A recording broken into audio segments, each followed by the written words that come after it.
Coucou tout le monde, j'espère que vous allez bien. Alors aujourd'hui, je vous fais une vidéo potentiel produit sur la storyboard.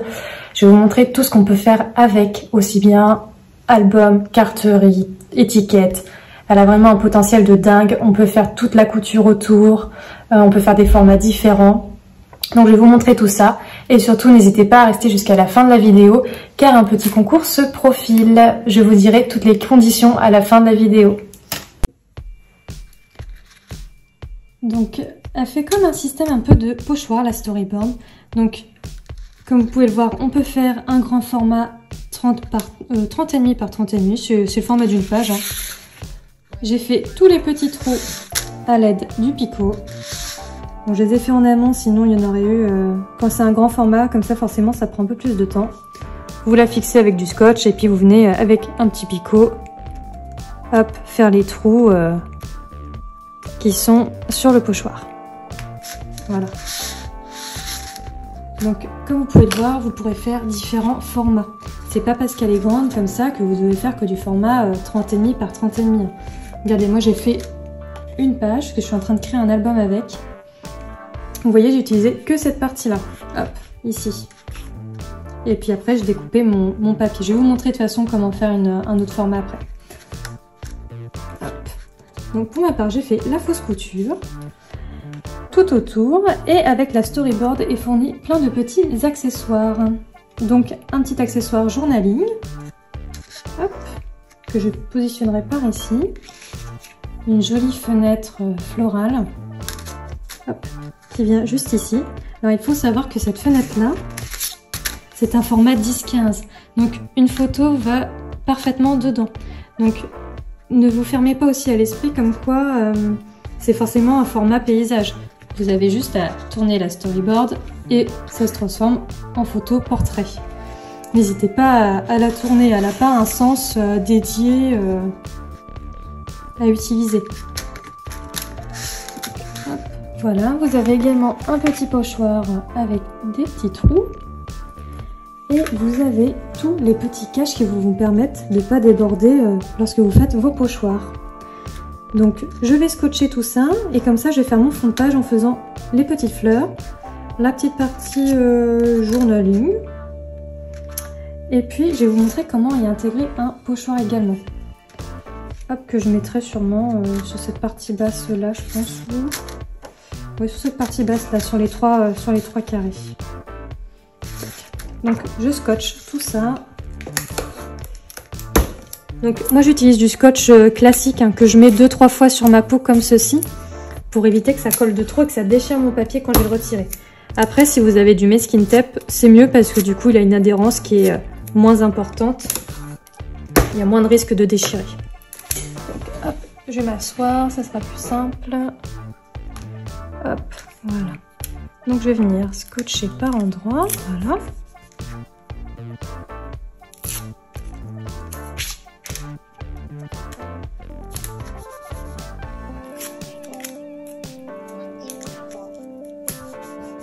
Voilà. Je vais venir fixer mon scotch là. Mes pochoirs.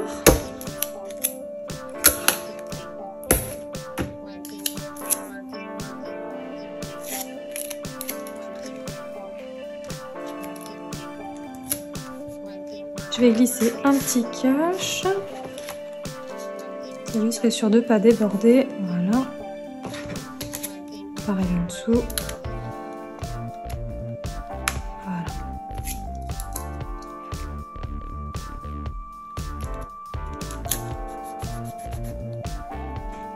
Voilà. Tac.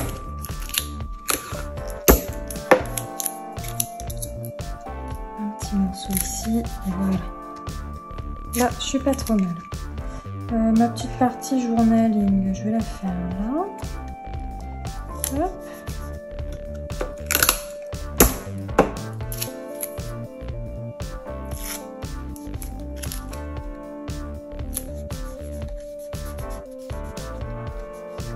Voilà. Et je vous ai dit que j'allais faire un petit bout de pochoir par ici. Du coup, je vais décaler. Voilà. Je pense que je vais me mettre comme ça. Comme ça. Voilà.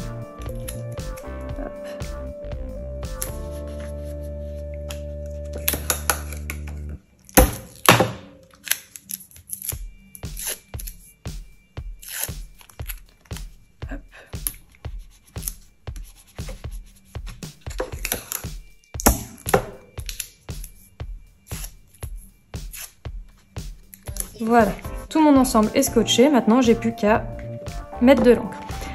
Donc j'ai choisi la Distress Oxide Antique Linen. Comme ça va vraiment me faire un fond de page très léger sur la couleur de mon papier. Et ensuite, vous utilisez un petit pinceau à maquillage. Hop. Ou vous savez, les doigts avec le petit embout mousse, ça va très bien aussi.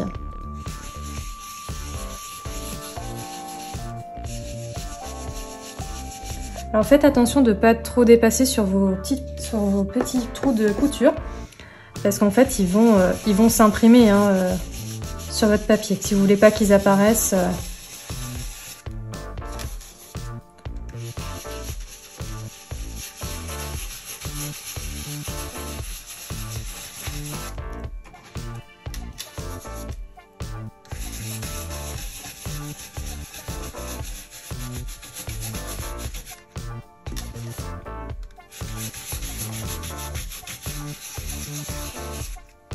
Donc j'insiste pas trop sur les pourtours parce que c'est vrai que j'aime bien ce côté un peu fondu, plus clair sur les côtés et un peu plus foncé sur le centre. Voilà. Hop là. Ça tombera pas plus bas. Hop, ma petite partie journaling.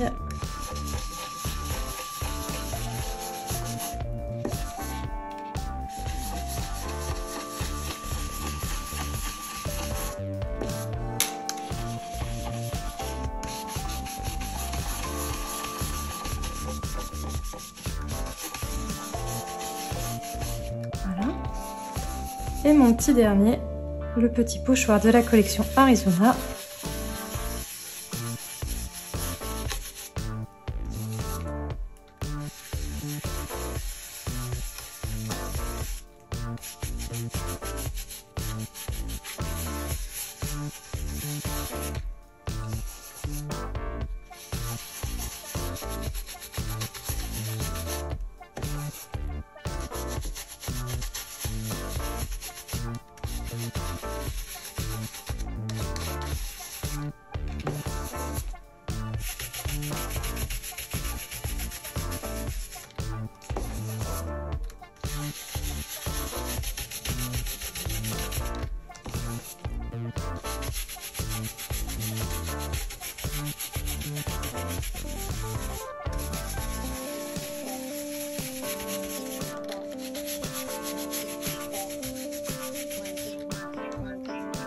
Voilà.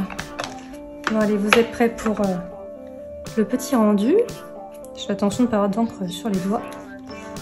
Hop. Tadam! Et voilà le résultat de mon fond de page. Donc c'est vrai que ça fait vraiment un effet très sympa. Vous voyez, j'ai pas accentué sur les bords, ça m'a laissé un petit côté un peu flouté. Après, vous pouvez très bien bien remplir la case pour que ça vous fasse vraiment votre dessin jusqu'au bord de la couture. Donc voilà, je range un petit peu ça et puis je vous montre un autre format. Donc ensuite, je vais passer à un plus petit format. Je pensais faire hop, cette fenêtre ici. Donc, je positionne ma storyboard. Hop. Hop là. Je mets mes petits bouts de scotch comme tout à l'heure. Hop.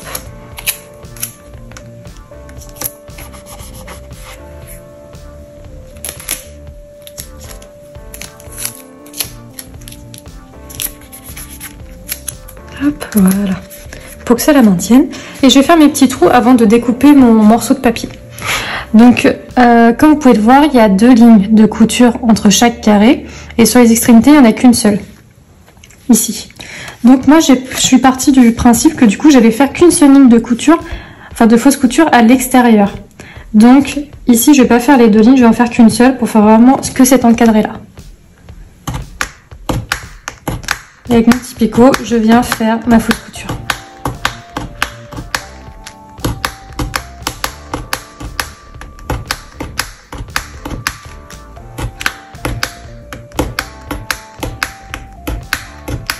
Donc bien sûr, pour faire ma fausse couture, pour que je puisse enfoncer mon picot, je vous l'ai pas dit précédemment, j'utilise un tapis mousse. Donc c'est un tapis à la base qui sert à faire ses tampons pour avoir un tampon bien net, mais ça peut servir aussi pour la storyboard pour faire ses petits trous. Et ça gêne aucunement pour refaire ses tampons, pour servir de support pour tamponner après, il n'y a pas de souci. Ça ne gêne pas.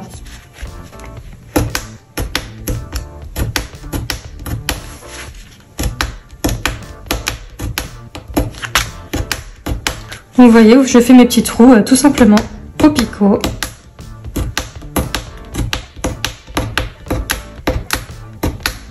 Hop. Et je vais faire tout le tour. Je sais pas si vous allez réussir à voir. Voilà. Que ça fasse la petite couture. Donc je fais ça et je vous montre. Donc voilà, j'ai fait ma couture. Finalement, j'ai rajouté un rectangle ici avec une double couture.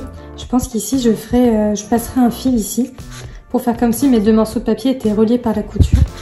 Et j'aurais bien envie de rajouter une ligne ici pour faire comme un effet un peu une croix centrale avec une double ligne de couture. Donc, dans la mesure où j'en ai pas ici, je vais utiliser une ligne. Vous voyez, je vais utiliser celle-là. Je vais la positionner sur mes trous. Hop. Et hop, je vais me faire une ligne de trait ici. L'avantage, c'est que vous pouvez vraiment créer même les formes que vous voulez à l'intérieur de la storyboard. Vous utilisez les marques de couture vraiment comme vous voulez, hein. Vous les arrêtez où vous voulez. Donc vous voyez, moi je vais rajouter une ligne là qui à la base n'était pas sur le format où j'étais. Hein. Hop, je vais peut-être juste rajouter quelques bouts de scotch pour que ça tienne bien et que je ne sois pas de travers. Hop. Voilà, et je vais faire ma double couture ici. Je vais retirer celui-là, ce qui va me gêner. Voilà. Tac, voilà. Et puis je vais rajouter une petite ligne ici. Et ensuite, je vais découper mon rectangle. Alors, pour découper mon rectangle, j'avoue que je m'embête pas trop. C'est que je prends la même marge qu'il y a tout autour en fait. Donc vous voyez, là j'ai la marge qui est ici avec l'équivalent. Donc je vais la rajouter au-dessus pour pouvoir avoir un format de papier, voilà, que les marges soient de la même grandeur, je veux dire. Donc voilà, j'ai pu créer le format de case que je voulais grâce à la ligne de storyboard que j'ai rajoutée ici. Donc vous voyez, vraiment, vous pouvez utiliser les lignes comme vous souhaitez. Vous n'êtes pas obligé de respecter, voilà, un carré ici, un rectangle là. Voilà, vous faites les coutures où vous voulez pour créer le format vraiment souhaité. Donc je vais découper mon papier. Je me suis fait ma petite marge ici. Ça me fait 0,9 mm de chaque côté. 9 mm de chaque côté, pardon, parce que 0,9 ça ferait pas beaucoup. Donc je vais découper et puis on va commencer à décorer ensemble. Alors j'ai commencé mon fond de page sur mon petit format.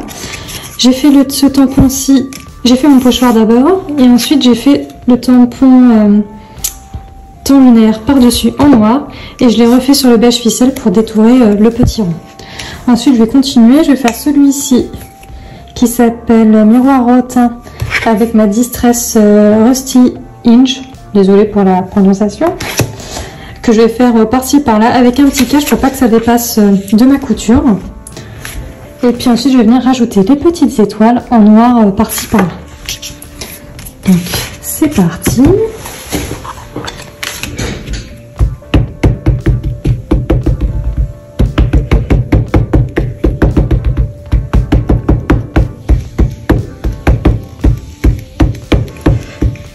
J'ancre bien pour être sûr qu'il y en ait bien partout. Voilà. Hop.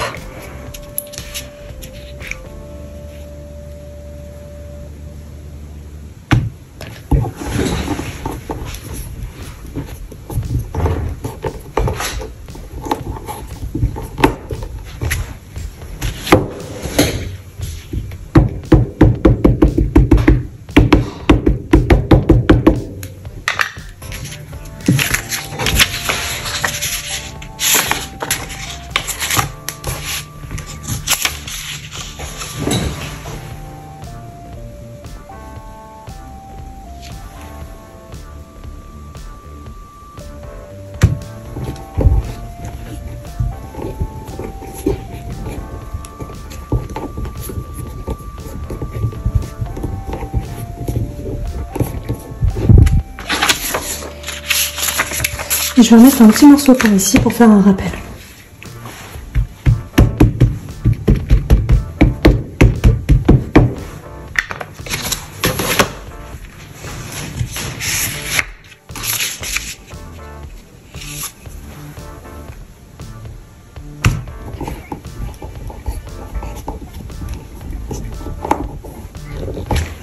Voilà. Hop. Et ensuite, je vais mettre mes petites étoiles.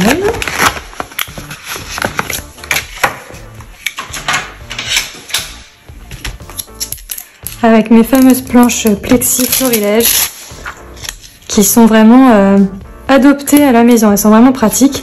Et puis moi qui avais tendance à toujours faire tomber ma plaque, le tampon qui tombe malencontreusement sur votre page, bah, avec les petites encoches sur les côtés, ça permet un bon maintien et je me fais plus avoir.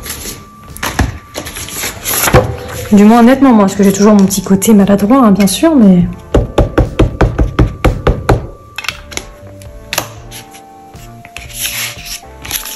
Hop, et je vais venir en faire par-ci, par-là.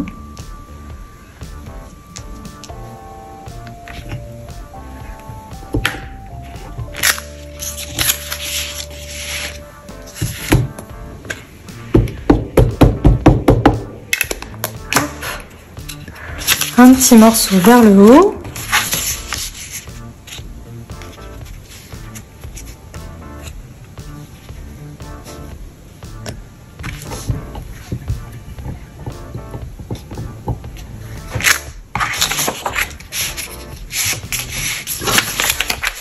Et puis un petit bout ici. Hop.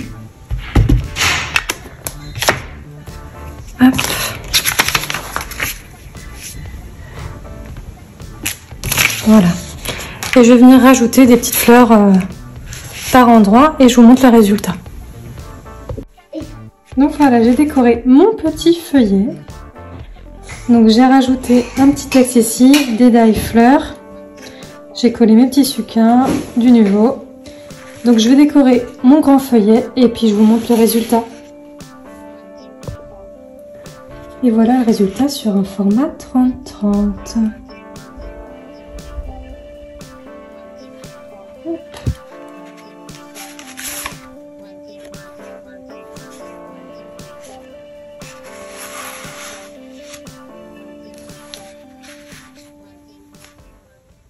Donc j'espère que cette vidéo vous a plu. Et alors les conditions du concours. Alors Florilège vous propose de gagner cette fameuse storyboard et ses accessoires. Pour cela il faut être abonné à la chaîne YouTube, liker la vidéo et laisser un commentaire avec votre pseudo Instagram pour qu'on puisse vous contacter si vous êtes le futur ou la future gagnante du concours. N'hésitez pas à nous suivre sur les réseaux sociaux également pour être alerté des futures nouveautés, des prochaines vidéos et des créations des autres muses. Donc sur Facebook, Instagram, Pinterest et YouTube. Et puis voilà, mais je vous souhaite une belle journée et je vous dis à bientôt.